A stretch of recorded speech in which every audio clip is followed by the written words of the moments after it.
अस्सलाम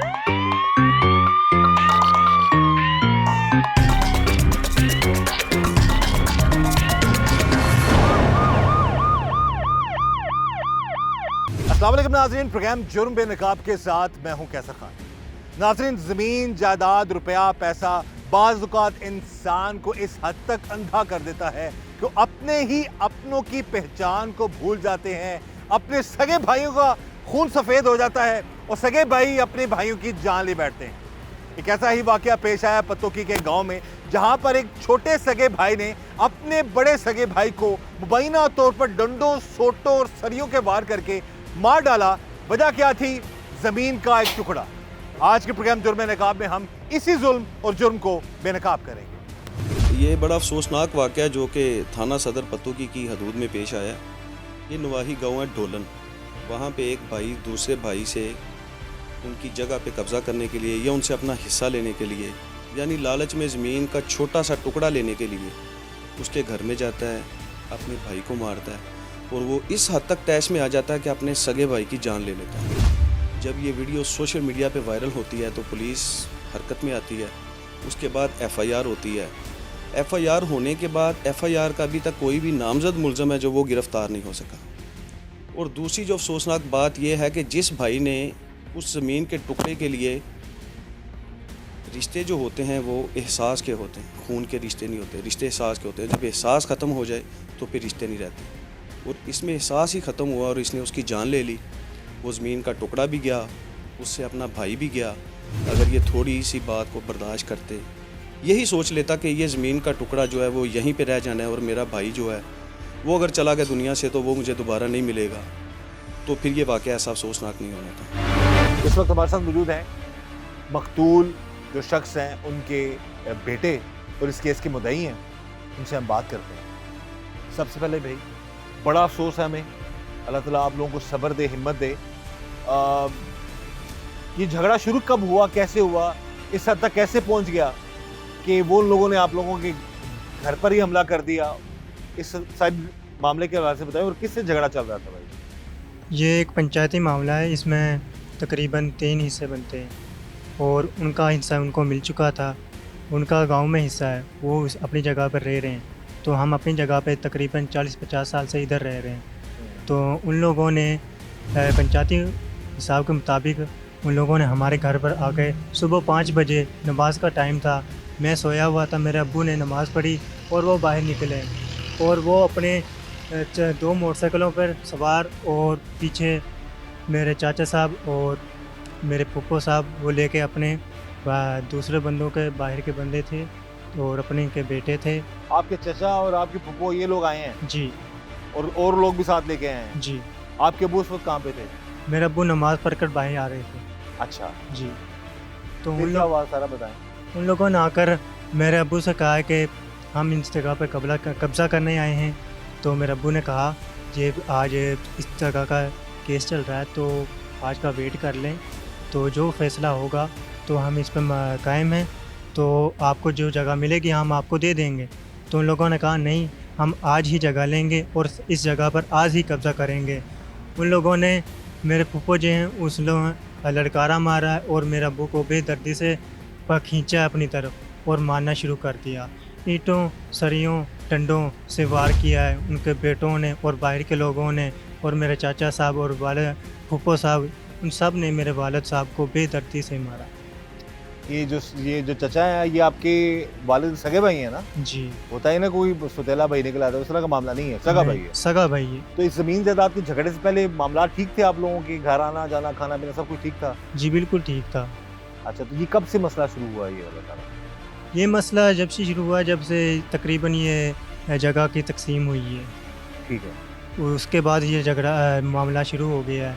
उन लोगों ने कहा हम इधर से जगह लेंगे। हमने कहा आपकी जगह उधर गांव में, आपने उधर कब्ज़ा किया हुआ है तो वो जगह आपकी है। हम जिधर रह रहे हैं, हम 40-50 साल से रह रहे हैं, हम अपनी जगह पे ठीक हैं। वो कहते हैं हमने इधर ही आकर कब्ज़ा करना है और इधर ही हिस्से लेंगे। और इस पर भी आपके वालिद ने कहा था जो पंचायत का फैसला होगा वो मैं मानूंगा। जी। इस वक्त जी टीम जुर्म नकाब मौजूद है कोट कवल खां, जो कि पतोकी का एक इलाका है, नवाई गांव है। यहाँ पर एक बड़ा अंधोनाक वाकया पेश आया, जहाँ पर एक छोटे भाई ने जायदाद की खातिर, जमीन के टुकड़े की खातिर मुबैना तौर पर अपने बड़े भाई को बड़ी बेरहमी से कत्ल कर दिया, डंडे के वार करके, सोटों के वार करके। इस वक्त हम मौजूद हैं उसी इलाके में, उसी घर पे जहाँ पर हमला हुआ था मुबैना तौर पर, और जो मकतूल हैं उनके लवाहिकीन से हम बात करते हैं। जी सबसे पहले जी हमें बड़ा अफसोस है जो जुल्म हुआ है। आपका क्या रिश्ता है मकतूल के सर? साथ? मेरे चाचू हैं। आपके चाचा हैं। अच्छा, तो ये झगड़ा कहाँ से शुरू हुआ, मामला क्या था? ये वाकई छोटा भाई है जिसने अपने सगे भाई को मार दिया? सर ये थोड़ा सा जायदाद का मसला था, सिर्फ एक किनाल का मसला था ये, अच्छा, और ये पंचायती तौर पर तकसीम भी कर दी थी लोगों ने। ठीक है। हमारे पास वो पंचायती भी मौजूद हैं, वो स्टाम्प वगैरह भी मौजूद हैं जो उन लोगों ने तकसीम किया था। ठीक है। उसके बावजूद उसने उन चीज़ों को नहीं माना और यहाँ पर आकर फिर काबज़ होने की कोशिश की है। और अपने सबसे बड़े भाई जाफ़र को जो उसने मिन्नत समाजे तो उसे करता रहा, पंचायती तौर पर फिर दोबारा इकट्ठे हो जाएंगे, लेकिन ऐसा ना करे। वो एक जत्थे की सूरत में आया, वो कम से कम 50 लोग, जिसमें उसकी अपनी बेटियां थी, बहू लोग थे और उसके कज़न थे, कुछ उसने लोगों को वंगारा बुलाया हुआ था। वो यहाँ पे आए हैं रक्षों में और मोटरसाइकिलों पे आए हैं, और वो अपने साथ ये डंडे, शरिये, सोटे बना के लेके आए हैं। जब इसने मना किया उसे कि हम दोबारा इकट्ठे हो जाएंगे, तो इनका एक बहनोई है साहब, उसने कहा आज हमने यहाँ पे काबज़ होना है, हर सूरत में काबज़ होना। ये अपने उसे अपने से छोटे भाई मुजफ्फ़र को लेके जाता है कि वो लोग यहाँ पे कब्ज़े के लिए आए हैं और उन्हें मना करते हैं, मिन्नत समाजत करते हैं। वो भी जाकर अपने बच्चों को ले जाकर उसने मिन्नत समाजत की, लेकिन उन्होंने कहा इनको पर हमला कर दो, और उन्होंने जाफ़र को बेरहमी से खींचा अपनी तरफ, और तकरीबन 7-8 लोग, उसमें उनकी औरतें भी शामिल थी, उन्होंने मुसलसल उसको मारना शुरू कर दिया, डंडों से, सोटों से, शरियों से, ईंटों से। हमारे पास वो वीडियोज भी मौजूद हैं। जब वो गिर जाता है, जाफ़र की बीवी जो मकतूल है वो मिन्नत करती है कि ये फौत हो गया, इसको अब छोड़ दें, लेकिन वो उसके बावजूद मारते रहते हैं। जो महमूद है वो जब मुकम्मल तौर पर मर जाता है, वो फिर भी बोलते उसके ऊपर बैठ जाती है कि मर गया, इसको छोड़ दो, लेकिन वो उसके बावजूद उसमें ईंटों से वार करता है। ज़मीन जायदाद का जब कोई मसला होता है, ख़ास तौर पर ऐसे इलाकों में, देहात में, तो वहाँ पर पंचायत के फैसले को भी अहमियत दी जाती है। गांव के जो बड़े लोग हैं वो बैठते हैं और वो फिर पंचायती फैसले के मुताबिक जो है मामलात को हल करने की कोशिश करते हैं। अभी हमारे साथ मौजूद हैं वो साहिब जिनकी पंचायत में ये फैसला हुआ था, और ये साबका काउंसलर भी हैं अपने गाँव के, और इनसे हम बात करते हैं सारे मामले के हवाले से। ये सर बताइएगा कि ये मामला था क्या, और किन के दरमियान ये मामला था, और फिर पंचायत में कौन कौन लोग बैठे और क्या फैसला हुआ था? छोटा भाई जो लियाकत है ना, जिसने कत्ल किया है, उसको 3 कनाल और 9 मरले जगह उधर दे दी थी। वैसे इधर इन मकानों से दूसरी साइड पे साथ है, वो 10-15 साल से उसमें अपनी फसल बीज रहा है। ठीक है, ये इधर बैठे हैं और इनकी जगह भी इधर है जिसमें फसल बीज रहे हैं।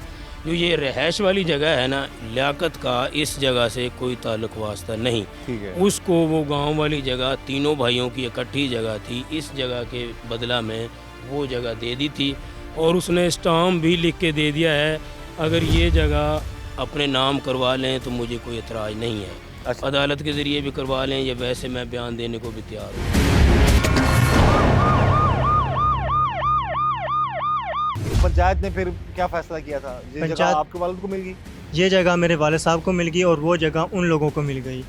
ठीक है। जी तो इसी वजह से उनको गुस्सा था। जी। तो इसका कोई अदालत में भी केस चल रहा है इस चीज़ का? नहीं, ये अदालत में केस चल रहा था, उन लोगों ने ही दावा किया था इस जगह ठीक का। है। वो वालिद ने कहा था अगर उनके हक में आ जाता है तो हाँ जी। वालिद आपकी ज़मीन दे देंगे, जी। लेकिन वो मामला अभी उसका उन्होंने इंतज़ार नहीं किया। नहीं, उन लोगों ने इंतज़ार ही नहीं किया, उन लोगों ने कहा हम आज ही इस पर कब्ज़ा करेंगे। अच्छा। जी। और उन लोगों ने मेरे वालिद साहब को बेदर्दी से मेरे आंखों के सामने मार डाला। कितने आप लोग कितने थे, और वो बीच बचाव नहीं कराने वाला कोई आ सका गाँव से, कोई बड़ा? मेरे चाचा थे और उनके बेटे थे, मैं था, मेरा अब्बू था, मेरी वालदा थी, मेरे बड़े भाई थे और छोटे भाई थे। तो हमने यही लोग थे, हम तो सोकर उठे थे, हमें नहीं पता था मेरे चाचा और फूफो साहब हमको मारने के लिए और इस जगह पे कब्ज़ा करने के लिए आएंगे। फूफो यानी कि सगी बहन भी बीच में शामिल है? नहीं, फूफो मतलब मेरी बहन के आदमी, बहनोई। अच्छा, ठीक है। अच्छा जी।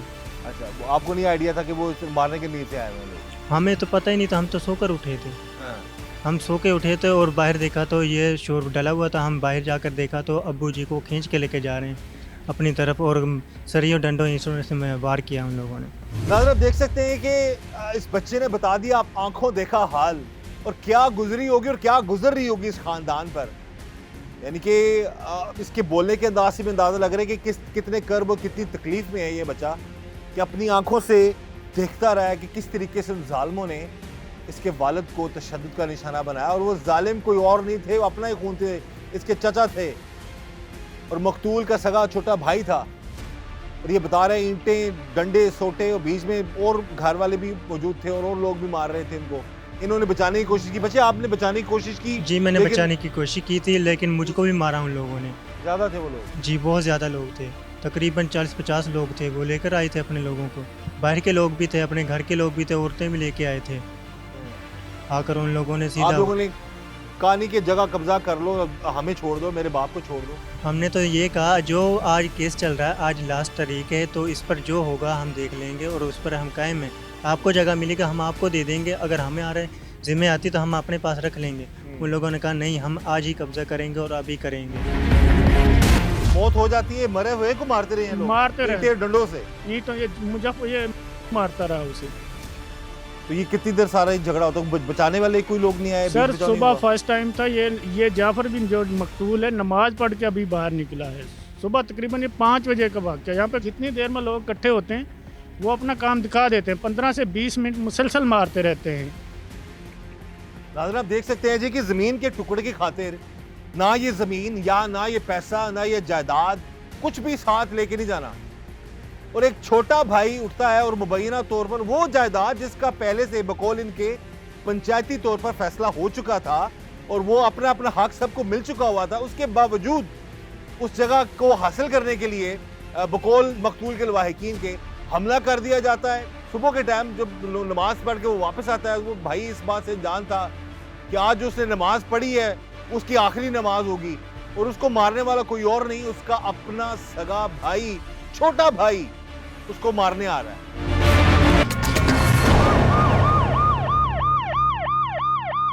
अभी जी हमारे साथ मौजूद है मकतूल के एक और बेटे हैं, ये भी मौके पर मौजूद थे। इनसे बात करते हैं कि क्या हालात थे, हमला करने वाला कौन शख्स था और किस तरीके से इनके वालिद को इतने बेरहमी से मारते रहे वो लोग। भाई, सबसे पहले बड़ा अफसोस है हमें, आप बताएं कि क्या आपके वालिद पर हमला कब हुआ और किसने किया था? मेरे वालिद पर हमला सुबह फजर की नमाज के फ़ौरन बाद हुआ है।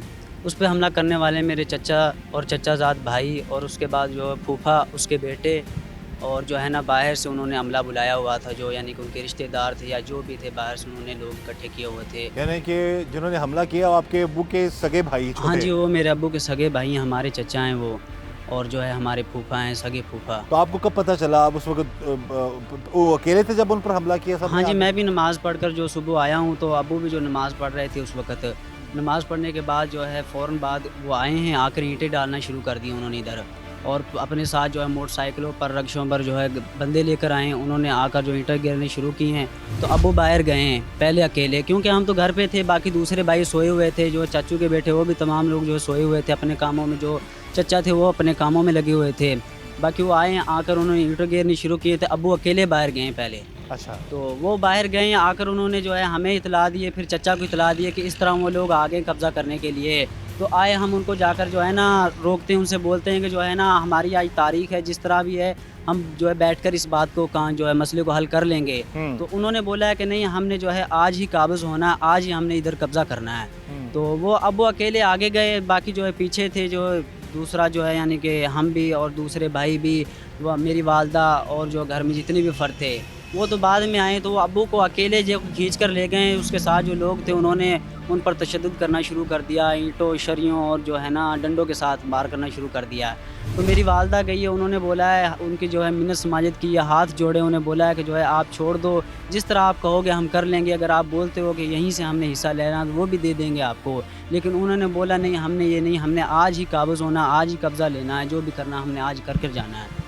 तो उसके बाद जो है वालदा मेरी बोलती रही है कि छोड़ दो, मिन्नतें समझते कि आपने देवर की मिन्नतें करते रही है ना? उन्होंने किसी की नहीं सुनी, मारते रहे। तो जब वो गिर गए हैं, उसके सर में जब उन्होंने डंडे और जो ईंटें मारी हैं, जब वो गिर चुके हैं, जो यानी कि मर रहे हैं, जान उनकी निकल रही, तो उस वक्त भी काफ़ी जो है वालदा ने मेरी मिन्नतें समाजते की हैं कि छोड़ दो इसे। मकतूल ने भाई को कहा है बैठ जाते हैं, दोबारा बैठ के पंचायत में बात कर लेते हैं, ऐसे हुआ मामला। सर उसकी बीवी बोलती रही है कि आपने ये कब्जा करना कर ले, हमारी जान छोड़ दें, हमें ना मारे ना मारे। लेकिन उनके साथ जो लोग वंगारे आए थे उन्होंने एक भी नहीं सुनी, वो उनको मारते रहे। वो उसकी बीवी इतनी मिन्नतें करती रही, ये भी करती रही कि इसको छोड़ दें, आप ये जगह पर कब्जा कर लें। जब वो फौत हो गया फिर भी मिन्नतें करती रही कि मर गया भी, अब तो छोड़ दे इसको, फिर भी नहीं छोड़ा, उन्हें मरे हुए को मारते रहे। जब ये हमला हुआ था उस वक्त फिर मकतूल उनकी बीवी थी, बस और कोई नहीं था। आप उनके लोग बच्चे थे छोटे सर, छोटे उनको भी बच्चे, हम अभी आपको दिखा दें, छोटे बच्चे हैं सर। कितने बच्चे हैं मकतूल के? मकतूल के सर 4 बेटे हैं। 4 बेटे हैं। जी सर। और उम्रें क्या क्या उनकी? सर यही एक की 18 साल है, एक की 20 साल है, एक की 14 साल है, 10 साल है। यानी कि छोटे ये हैं। टीन एज के करीब छोटी उम्र के बच्चे हैं। और इतना बड़ा वो इस बात से अनजान थे कि उनका अपना चचा ही उन पर आकर इतना जुल्म करेगा, इतना इस बेरहमी से मारेगा। वैसे बड़े भाई का अपने छोटे भाई से रवैया कैसा था? सर वो इंतहाई शरीफ आदमी थे, किसी से किसी किस्म का कोई उनका ताल्लुक नहीं रखते थे, किसी भी तरह का। वो सिर्फ अपने काम से काम रखते थे, किसी उसमें वो उसका कोई अमल दखल नहीं होता था आने जाने में, किसी भी किस्म की। जब उनको पता लगा कि वो भाई की डेथ हो गई है, मौत हो गई है, फिर उस डर वहाँ से भागे हैं। जी सर। लेकिन उसके बाद फिर इरादतन मारते रहे हैं जब तक वो बेहोश रहा है, उसको जान ले के छोड़ी उन्होंने। जी सर। अच्छा, तो उसके बाद फिर रेस्क्यू को बुलाया, आप लोग अस्पताल गए, पता लगा? सर उससे पहले ना हमारे यहाँ एक रिश्तेदारों की गाड़ी आ गई थी, हमने उसमें जाफ़र को डाला भी, इसे हॉस्पिटल पहुँचाते हैं। उसे हॉस्पिटल पहुँचाया लेकिन फ़ायदा ही नहीं हुआ। रेस्क्यू वालों की गाड़ी आई थी, उसमें उनका एक वो लड़का था जिसमें कोई उसने कहा था मैं भी, मेरे सर में लगी है ये वो उसमें बैठ के वो यहाँ से फरार हो गया था, जो मेन मुलजम था उनका। वो उसमें यहाँ से बैठ कर अस्पताल गया और वहाँ से आके निकल गया, फरार हो गया था। और किस पर तशद्दुद किया उन लोगों ने आपके घर वालों पर? मुझ पर किया और मेरे चचा पर किया, मेरे कज़न थे उन लोगों पर भी किया। उन पर बहुत बुरा तशद्दुद किया, उनके खून निकल आए थे, एक के कान पे निकला था और मेरे तो 2-3 शरीये मारे थे खड़ी बैक साइड पर। और कितने भाई हो बेटा आप? कितने बहन भाई हो आप? हम 4 भाई हैं, एक बहन है और हमारे वालिद साहब अकेला सहारा था जिसके सहारे हम अपने घर का निज़ाम चला रहे थे, और अब हम किसके सहारे हैं? ये जी ये बड़ा कहते हैं ना कि दिल दहला देने वाला ये सवाल होता है। एक बाप जो है वो घर का साहिबान होता है और घर बैठे बिठाए उस पर आकर हमला करके उसको मुबैना तौर पर मार दिया। यानी कि 4 भाई, एक बहन है, मकतूल की जो बेवा है, यानी कि एक पूरा एक निज़ाम होता है घर का और बाप ही वो लेके चल रहा होता है। और उन जालिमों ने इस चीज़ का ख्याल नहीं किया, इतनी बेरहमी से इतना मारा अपने सगे भाई को कि वो जान की बाजी हार गया। ज़मीन जायदाद, पैसा रुपया, ये सब कुछ यहीं पर रह जाना है। भाई के खून पर जायदाद या किसी को मार कर लानत है उस चीज़ पर, या माजरत के साथ उस चीज़ को इंसान को देखना भी नहीं चाहिए उस चीज़ को कि जिसमें आपको अपने किसी की जान लेना पड़े। बेटा आप पुलिस के हवाले से बताएं, पुलिस सही तावन किया है, FIR दर्ज होगी, अब क्या मामलात हैं, आप क्या चाहते हैं, क्या अपील करना चाहते हैं आप? FIR दर्ज कर दी है लेकिन अभी तक मुजरिम जो हैं वो बाहर फिर रहे हैं, अभी तक उनकी तरफ कोई एक्शन नहीं लिया गया। अच्छा, उसके बारे में हमें पता चला शायद वो लोगों ने जमानत करवाई। उन लोगों ने अबूरी ज़मानत करवा ली थी 19 तारीख तक, आज तारीख भी थी लेकिन अब उनका अभी तक कोई नहीं अमल दरामद नहीं हुआ। आप अपील कर सकते हैं IG साहब, वज़ीर आला पंजाब मरीम नवाज साहिबा और IG पंजाब डॉक्टर उस्मान साहब, DPO साहब से क्या अपील करेंगे आप बताएं? मेरी DPO से गुजारिश है कि उन मुजरिमों को जल्द से जल्द सलाखों के पीछे किया जाए। ये भी एक फरियाद है एक बेटे की, उस बेटे की जिसने अपनी आंखों से अपने वालिद को तड़पता हुआ देखा है, मारते हुए लोगों को देखा है। वो यही कह रहा है, उसकी DPO साहब से भी गुजारिश है, IG पंजाब डॉक्टर उस्मान साहब से, CM पंजाब मरीम नवाज साहिबा से, कि इस मजलूम ख़ानदान को, उस मजलूम बाप को इंसाफ दिलवाया जाए और जिन जालिमों ने जुल्म किया है उनके खिलाफ कानून के मुताबिक कड़ी से कड़ी कार्रवाई होनी चाहिए।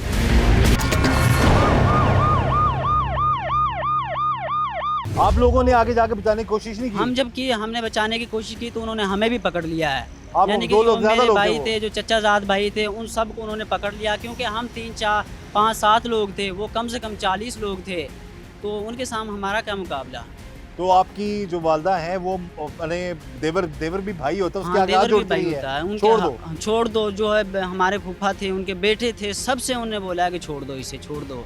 अब तो ये मर चुका, अब तो छोड़ दो, लेकिन उन्होंने किसी की एक नहीं सुनी। मरे हुए को मारता रहा, मरे सगा हुए भाई को मारता रहा। है। कौन? जो हमारा चचा है वो भी मारता रहा, फिर उसके बेटे फूफा, उसके बेटे सब जो है ना मारते, डंडों से, शरियों से, ईंटों से मारते रहे हैं। आप क्या कहोगे बेटा, अभी पुलिस के हवाले से, पुलिस की आप अपील क्या करना चाहोगे? पुलिस के हवाले से हम यही कहना चाहेंगे, फ़िलहाल जो है हमारे साथ अच्छा ताउन कर रहे हैं, और मज़ीद उनसे यही गुजारिश है कि हमें इंसाफ दिलवा जाए, और जो भी इन्वेस्टिगेशन चल रही है, जो भी मामला चल रहे हैं, इनको जो है अच्छी तरह से फेस किया जाए, देखा जाए, हैंडल किया जाए।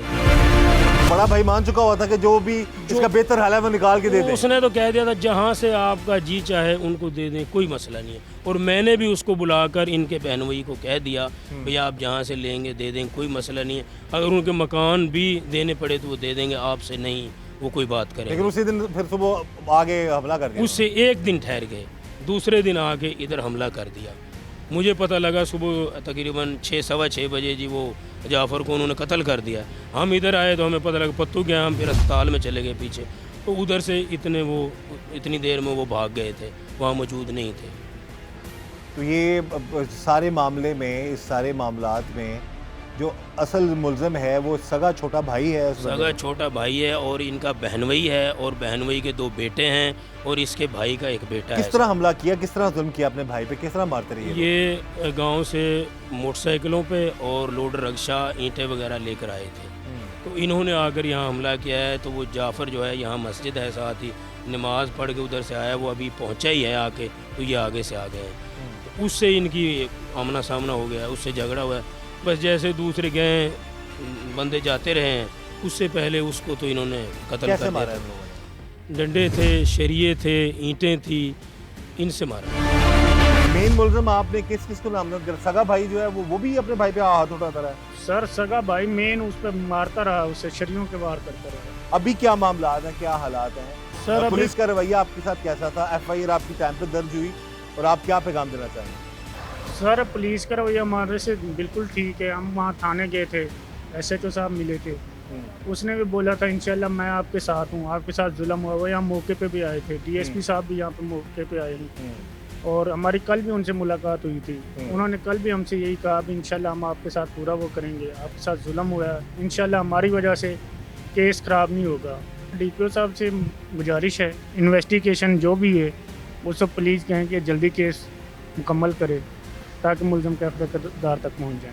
बिल्कुल सही है जी, इनकी अपील है जी DPO कसूर इसस गेरा साहब से कि ज़ाहिर है जो मराहल होते हैं तफ्तीश के, वो अगर बेहतर तरीके से हों, और ऑलरेडी इन्होंने पुलिस की तारीफ भी की है और पुलिस अच्छा काम कर भी रही है, लेकिन मज़ीद इनकी जो गुजारिश भी है कि इनकी तफ्तीश जो है वो जल्दी की मुकम्मल हो, मेरिट पर हो, ताकि ज़ालिमों के ख़िलाफ़ कानूनी कार्रवाई और इनको इंसाफ मिल सके, उस मज़लूम ख़ानदान को, उन बच्चों को, मासूम बेटों को इंसाफ मिल सके, उस हमारी बहन को इंसाफ मिल सके जिसकी आंखों के सामने उसके खावन को मारा जाता रहा, और मारने वाले कोई और नहीं, अपने रिश्तेदार थे, अपने खून थे, अपना सगा भाई था मुबैना तौर पर।